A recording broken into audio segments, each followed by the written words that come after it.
What is up, duelists, and welcome back to another Yu-Gi-Oh video. Today we're going to be taking a look at what makes Yu-Gi-Oh decks strong in a competitive setting, because of course there's a lot of decks out there where you see combos posted all the time, and a lot of decks can do some crazy things in Yu-Gi-Oh, but then often they don't actually end up being competitively viable, or they don't see as much success. And today we're going to be talking about a couple of different aspects that are trying to explain why that is, because some decks that are maybe capable of some incredibly fancy stuff are lacking in other departments, and then other decks just have a better overall coverage when it comes to these fundamental aspects of what decks can be good at. So I hope you find this helpful in evaluating your deck's strength. Let me know your thoughts in the comments down below. Before we start though, this is the first video that I'm uploading after reaching 100,000 subscribers. So thank you all so much for subscribing to the channel. I really appreciate it. I never thought we would get this far, honestly, when I started a few years ago. So I really appreciate that. Thank you all for being here. That being said, we have a lot of room for more. So if you're not subscribed yet, then feel free to do so. If you're enjoying the content, it really means a lot to me. Without further ado, let's get started with the video. All right, we're going to start with two fundamental concepts, and the first of them is ceiling. Now, what people refer to when they talk about the ceiling of a deck, it is basically the potential of the combo that the deck can reach. Basically, how many bodies can the deck produce? How many disruptions can it end on? How much attack points can it put onto the board when it's going second, you know? And the higher the ceiling of a deck is, typically the better. Of course, increasing the ceiling of a deck comes at the cost of some of the other things that we're about to talk about. But in general, the more ceiling a deck has, the more likely it is to win when it pulls off its combo going first, and the more likely it is to overwhelm the opponent when it goes second. So some recent examples of decks with really high ceiling are decks that basically mash some engines together, like for example K9 Vanquish Soul, Yami Mitsurugi, and all that kind of stuff. You know, we have decks that just basically try to produce really powerful boards that are really hard for the opponent to play through. These decks usually have a bunch of starters, but also extenders and just incredible powerful end board pieces. Like for example, this deck here is going to end on usually like a Ripper, a Masquerade, a Rock of the Vanquisher with all of the Vanquish Soul interruptions in hand, and a Zuna that's Search that can interrupt the opponent. You've got like the K9 Quick Play, you've got the Vanquish Soul Trap after siding. So a lot of interruptions that this deck can present. And just in general, you know, decks with really high ceiling are typically the decks that make the most quote-unquote unfair boards if they get there, which is usually a good thing. But at the same time, you know, there's also decks with high ceiling that technically don't see that much success. You know, decks at the moment like Atlantean Mermail here, you know, this is a regional topping deck, showing once again that ceiling is important, but at the same time, we all know Mermail at the moment is not one of the most represented decks in the format. Or also decks like Heroes, for example, which is a deck with an incredibly high ceiling with incredibly unfair end boards, but somehow seems to be lacking in other departments. So ceiling is not the only thing. But in general, the higher the ceiling of a deck is, the better, if you don't have to sacrifice too many other aspects of the game for it, you know? But this is essentially what ceiling means. And if your deck has low ceiling, it is typically referred to as one of the decks with the more fairer end boards, you know? Like, as opposed to K9 Vanquish Soul, for example, people are also playing some pure K9 at the moment, but this is more so regarded as a deck with a lower ceiling, simply because the end board of this deck is not considered auto win or unfair. You know, you end on like a Ripper with the quick play spell, but you're missing all the Vanquish Soul interruptions next to it. Maybe you can put a Nash Knight next to it and rank up into a Masquerade as well, but you are basically sacrificing some ceiling in order to, for example, in this deck, play more non-engine, which is also an important factor that we'll talk about. But it is definitely a lower ceiling option than K9 Vanquish Soul, K9 Mitsurugi, or also the Radiant Typhoon Tri-Brigade Yummy deck that won YCS Richmond in the hands of Kamal Crooks. This is a deck that basically tries to combine all of these engines to reach higher ceiling, which is an important factor when evaluating how strong your deck is, well, how good of an end board can it put up, how strong are its disruptions, and how well can it take over the board. The next, and maybe even more important aspect of a deck's viability is consistency. This is one of the main things that people talk about when they talk about Yu-Gi-Oh decks, and consistency is really more of like a requirement for a deck to be viable. Because honestly, the lack of ceiling for a deck, you can maybe compensate with some other things that we are about to talk about in a second, but consistency is really hard to make up if your deck doesn't have it. And what I mean by consistency is just the raw chance of opening a play. You know, like your deck has a certain game plan. What are the odds that you are going to see the cards that are necessary to execute that game plan, right? Because if you can't execute your game plan, it doesn't matter how high the ceiling is, how crazy your combo is, how well it plays through interruptions, and all the other things we're about to talk about. If you don't see the cards you need to pull that stuff off, then all of that doesn't matter. There is no set rule on how consistent a deck needs to be in the terms of the raw statistics. There are tools out there that you can just look up and calculate the consistency of your deck technically if you're looking for a specific thing. I just Googled hypergeometric calculator. That's what this is called, and this is the first result that came up. But this is an example for, you know, a 40 card deck, sample size of 5 because that's your opening hand. Let's say 15 starters in your deck and you want to see at least one, you would have a 91.9% chance to draw one of those 15 starters, which is not bad. You know, like usually what I hear people talk about is they shoot for over 90% consistency, which is probably a good benchmark to hit. But there's a lot more to this, you know, because there are some aspects that we are about to talk about, because raw just one card starter consistency is not the greatest thing to look at, because this doesn't calculate, you know, of course, the chances of playing through hand traps and stuff like that, which we're talking about in a second. But just in general, you know, having a understanding about how often your deck bricks is important to have. You don't need to just go by the numbers with a calculator. You can also just sit down with your deck and gather some information and some data by just playing the game. You know, if you notice you keep bricking, you keep being unable to play the game, then your deck probably has consistency issues. Of course, you need a high sample size to make sure that is accurate, but still, just in general, having an understanding of whether your deck is consistent or not, I think is really important at evaluating how good your deck is. And this brings me to something that pretty much is the next step after you know the base consistency of your deck, is how resilient is your deck to popular interruption in the format, you know, because you are not playing as a solo mode game, you know, you are sitting across an opponent and that opponent is going to try to interact with you, whether you're going first or second, you know, and this is obviously very dependent on the type of non-engine that are being played in the format. You know, your deck should be good against the popular cards in the format, but as a baseline, you know, when you're looking at the consistency of a deck, you also want to have the consistency in mind of when you're hit with stuff like an Ash Blossom and Joyous Spring or an Infinite Impermanence. You know, these kind of cards are very, very popular in Yu-Gi-Oh, of course, and so if your deck has a lot of starters, but let's say all of them are redundant and normal summons, then if one of those starters gets hit with an Infinite Impermanence, it doesn't matter. Even if you have 2 or 3 in your hand, if none of them function as extenders, that is not going to help you very much. You know, this is one of the reasons why decks like Yummy, for example, work so well, because all of the Yummies basically help to play through hand traps as well. You know, if I have a Cookie Yummy, I normal summon it, I make Snatchy, the Snatchy gets hit with an Imperm, any Yummy in my hand is going to function as an extender, because that's just how they are all worded. If you control a Link 1, you can special summon them, so they help you to play through interruption that way. You know, they will not simply pass to an impermanence if you draw multiple Yummies. And this is something that some other decks don't have this, you know, because like even though you have 15 or 18 starters, all of them might be normal summons or they might not synergize well together and it starts getting redundant real quickly.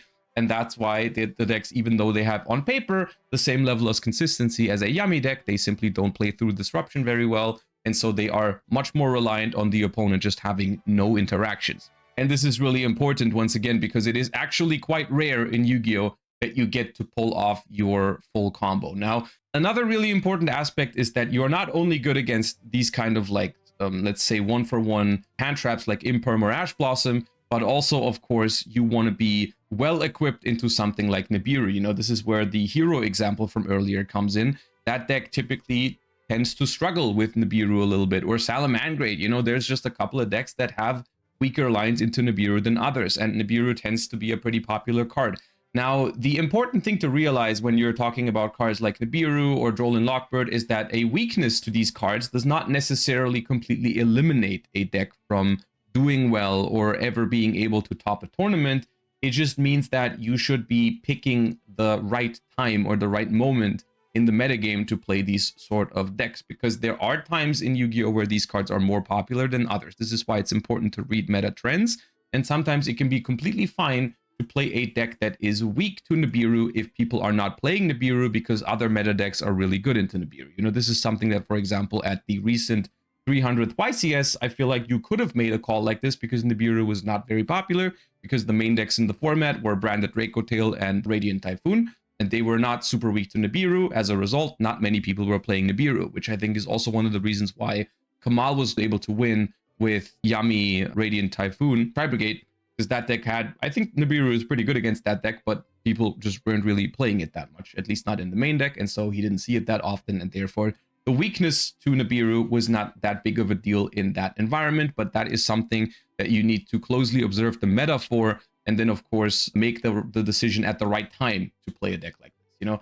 other cards to consider at the moment, of course, Molcharmi is always a big deal. Since Fualos has come out, it's been a big factor in determining whether a deck is meta relevant or not, is if it's good into Fua or at least has a solid line into Fua. You know, you don't have to, your deck does not have to ignore Molcharmi Fualos in order for it to be good. There's a lot of decks out there that Molcharmi Fualos is good against, but they are still meta relevant because they have at least a solid compromise under it. You know, some decks, let's use Yami as an example, where Molcharmi Fualos is definitely good against Yami, but you can go normal summon, they Fua you, you make a link 1, you place the field spell, you revive the level 1, and then you still have a solid mid board into the Fualos. Your opponent has only drawn 1 card. You might have some non-engine in hand. Like, you can still win that game, as opposed to something like maybe Unchained, which has to give like 3, 4, 5 Fua draws to even get to anything that could be considered as a disruption. Really important to evaluate your deck against the non-engine that's currently being played. And the same goes for board breakers. You know, cards like Forbidden Droplet, Lightning Storm, Super Polymerization as well.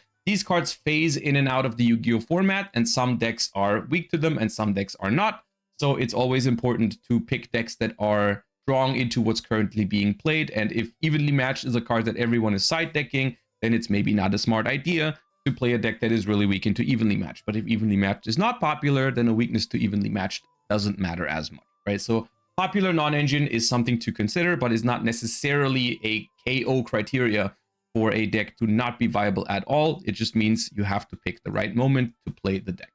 Now, something that is relatively similar to a deck's ability to play through the 1-for-1 hand traps in the format like Asher Imperm is also a deck's ability to play through removal or the engine's quality when you're playing into a board when you're going second. Because of course in Yu-Gi-Oh! Your opponent also gets to go first sometimes, and they're going to make a board and you have to play into it, you know? And some decks are better at this than others, because some decks are very reliant on the normal summon, for example, and very weak to removal. This was one of the reasons why decks like Malice have a harder time at going second and rely more on non-engine to stop the opponent from playing, because the deck is really reliant on sticking some monsters onto the board. And if they get removed, they can't get into their links, and they usually have to climb all the way into link 3 before they can make anything happen. And so the deck is really reliant on stopping the opponent, has a harder time playing into boards. If you compare this to, for example, a Draco Tail deck, then it's a lot different, because you don't need to establish a board presence to start playing. You can activate Rahu, Ketu, Branded Fusion, Phimena, Mululu without committing much to the board, and you're going to be able to play into a board just fine. And you have removal in engine, for example, via Urgula and Pan, like some cards that even get stronger when you're going second. So it is an important factor to consider: how strong is the engine that I'm playing when I'm going second into a board? Do I have bonus effects when I'm starting to break a board? Is my deck good at breaking with boards, or is my deck maybe very reliant on the normal summons, super weak to removal, and so on and so forth? Something important to consider here is that you don't always have to play against the same types of interactions in the format, and we are going to talk about types of interactions and end boards in a second. But just in general, you know, in some formats, the end boards that people make might be more removal heavy, and in other formats they might be more focused on negations. And certain decks, like for example Draco Tail, is not great into negation. You know, if your opponent ends on 1 or 2 ways to negate something, like let's say a DDD wave hiking Caesar in a format where every deck is making that card, Draco Tail would not be great at playing into those boards, because Caesar is really good against it. But in a format where people have mostly removal, Draco Tail is really good against that, because they're not stopping your fusion spells, you're resolving your fusion spells, and therefore you're fine, right? Similar to this right now, if your deck is really weak into, for example, Draco Tail Flame, which is a very common interruption in one of the most common decks in the format, then maybe it's not that great. Of course, there's counters to Draco Tail Flame that you would then have to play, but just as a baseline understanding, you should be familiar with what kind of interactions do the current meta decks put up. You know, is it removal? Is it negation? Is it a mix? Is my deck weak to that, or can my deck play through that? And of course, logic, if your deck is good into the common interruptions in the format, then you're going to have a better time going second. And if your deck sucks into those kind of interruptions, you know, it's going to have a harder time. You're just going to have to be honest with yourself about your deck. You know, you're going to have to imagine like, okay, my opponent puts up a Draco Tail board, maybe a Yami board, maybe a Mitsurugi board, maybe a K9 Vanquish Soul board. Do I have a chance to play into this? Or is my deck just too weak to those interruptions? Is it not going to function if they ever get to execute their game plan, right? That is something very important to consider in every format, is how good is your deck into those interactions. The next thing that pretty much all modern top tier decks have in common is the types of interactions as well as layers that their end board has. And what layers means in Yu-Gi-Oh terms is, does your end board have a lot of the same things on it, or does it have like a diversity of stuff? And can you basically layer your interruptions in any way you want to? Typically, a layered end board has interruptions from monsters on the field, but also maybe from spells or traps that you are able to set up on the first turn. Maybe it's interruption that comes from the graveyard because you've got graveyard effects that you can activate at any point, or also interruption from the hand, right?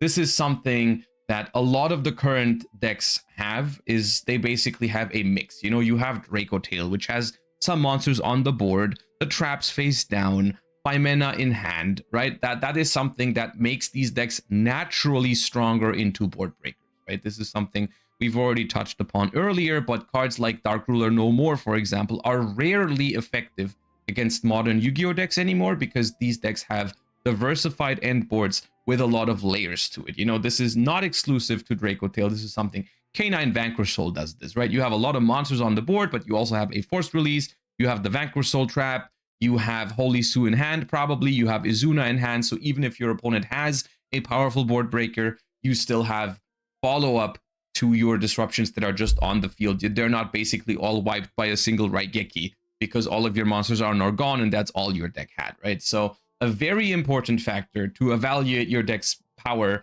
is a layer to your end board. You don't want to have just all monsters on the field that all get wiped by one Dark Ruler or Raigeki, and then your end board is completely nullified by one of those cards. Of course, once again, like I said earlier, if your deck is super weak to Raigeki or Dark Ruler, there might still be a moment in time where you can play it, because you can maybe just find a window where people aren't playing those cards. But the chance you run into a Dark Ruler or an Evenly or a Super Poly or whatever that takes just a bunch of monsters off your field is never zero. So there's always a chance in a tournament that you get hit with a powerful board breaker, and so you want to have a solid chance against it, right? So like, the more layers your deck can produce, the more layered your end board is, the better. Next up, we've got follow-up, grind game. This is an important aspect, because not every time in modern Yu-Gi-Oh are you going to be able to just put up your board and auto win. Like we said earlier, people are going to try to stop you from doing that. People are going to hand trap you. People are going to throw board breakers your way. A lot of modern Yu-Gi-Oh decks have strong engines when they're going second. You can't just expect to pull off a fancy combo and always auto win the game on turn one. You're going to have to expect your board to be broken, because maybe you only got to make a half board, or your opponent has a very powerful hand for going second. That stuff happens.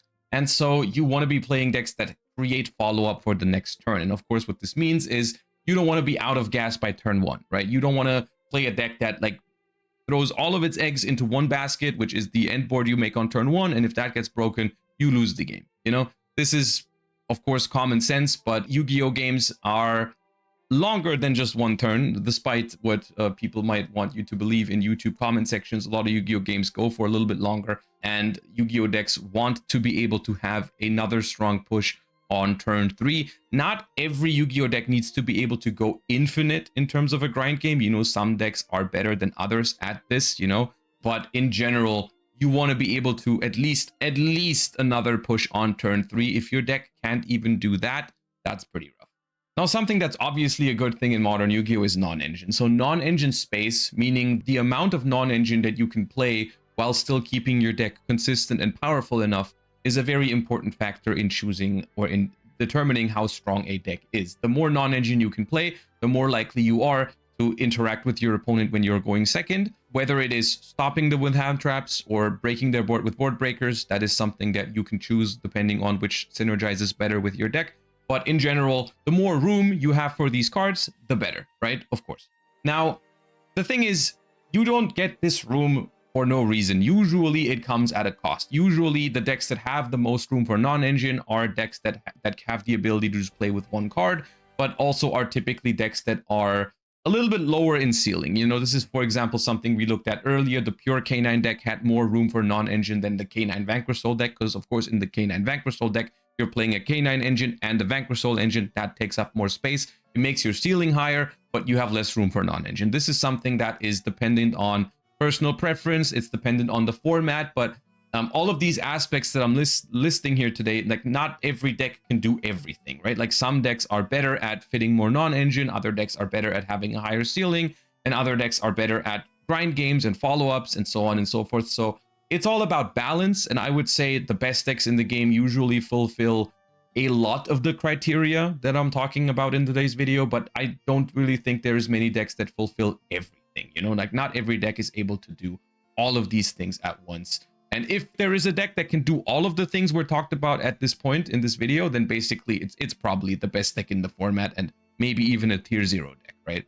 But in general, of course, the more non-engine you can fit, the better, and also gives you more flexibility in deck building, right? Because if your deck is full with 35 cards that you have to play to make your engine work, then you only get to do so much in deck building. You can only adapt to the format with a couple of cards, whereas a deck that only needs like 15 or 20 cards that you must play is a lot more flexible in what to do with those remaining spots. And another thing that also determines the power of a deck when you deck build it is the amount of engine requirements you have to play. Engine requirements is a term in modern Yu-Gi-Oh! That refers to cards that are required to play your deck, but you don't necessarily want to draw them. That's why they're requirements. Typically, those cards are one-ofs in these decks because they plan to search them in the combo. They don't plan on actually drawing them. You know, examples for this: the trap card that you play in Radiant Typhoon, K9 Lupus is a requirement for playing Izuna, for example, right? You get what I'm saying. Driver is a requirement for playing Cyframe Gamma, and so on and so forth. It's not just the raw number of engine requirements, though,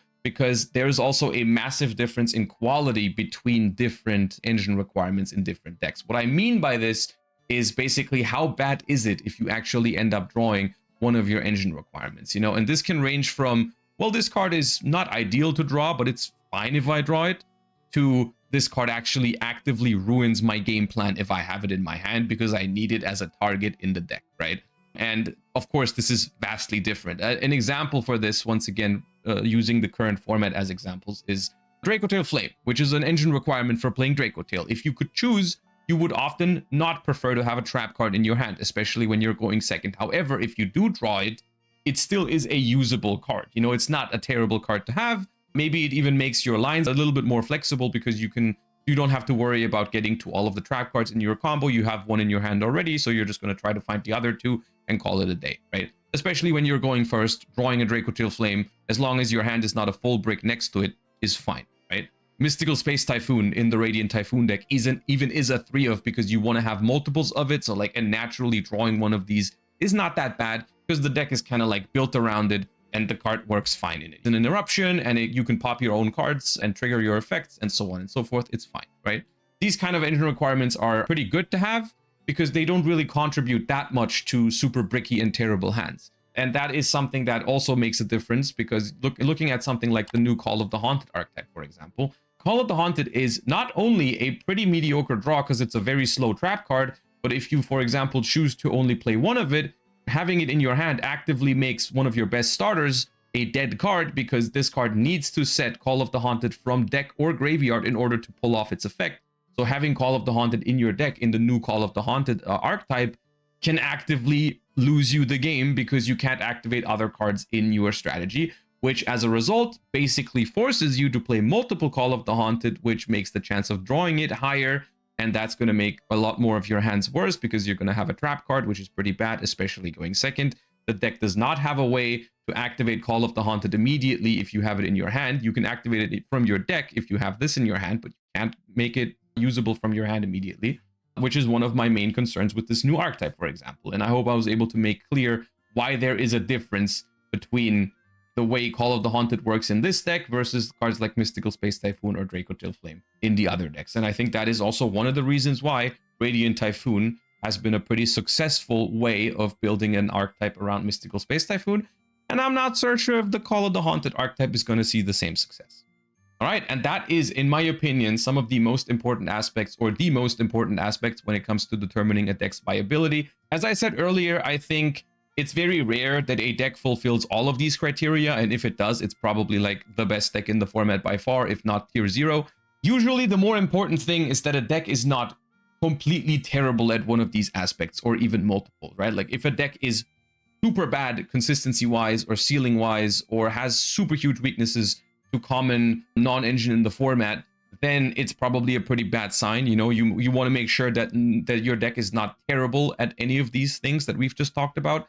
At least average at these things, and then pretty good at some of them is usually what you're looking for. And then, of course, the better it is at the more of these, then the more meta viable it's going to be, right? And the super competitive decks are pretty good at most of these things and have no super huge weaknesses in terms of these things that we just talked about. So I hope this was helpful and interesting. Let me know in the comments down below if it was. Once again, thank you all so much for making it possible to hit 100,000 subscribers. I really appreciate that. Thank you for enjoying the game of Yu-Gi-Oh! Together with me. Without further ado, hope you enjoyed today's video, and I'll see you all next time, duelists. Bye-bye.